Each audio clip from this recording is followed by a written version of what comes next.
অন্তর্বর্তী সরকারের ৯ মাসে বাজারে ছাড়া হয়নি নতুন কোনো নোট। অবশেষে বাজারে আসছে বহুল কাঙ্ক্ষিত নতুন নোট।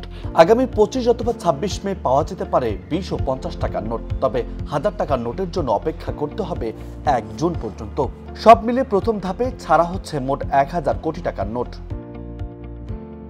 বাংলাদেশ ব্যাংকের মুখপাত্র আরিফ হোসেন খান বলেছেন, আগামী ২৫ অথবা ২৬ মে ছাড়া হতে পারে ২০ ও ৫০ টাকার নোট।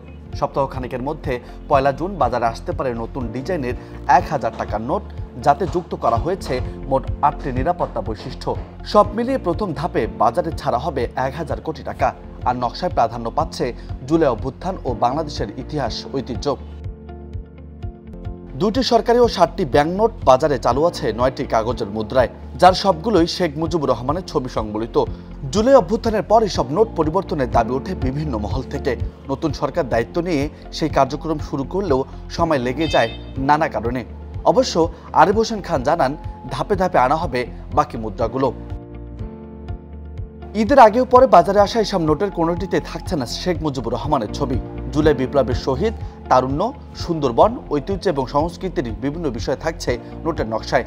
জানা গেছে ২৭ মে বাজারে আসছে ২০ টাকার নোট। এতে কান্তিজ মন্দির ও বৌদ্ধ মন্দিরের ছবি থাকবে। শিল্পাচার্য জয়নুল আবেদিনের দুর্ভিক্ষের চিত্র ও আতিয়া মসজিদের ছবিযুক্ত ৫০ টাকার নোট ২৯ বা ৩০ মে এবং বঙ্গভবন ও জাতীয় স্মৃতিসৌধ সংবলিত ছবি ১,০০০ টাকার নোট ২ জুন বাজারে আসবে বলে জানা গেছে।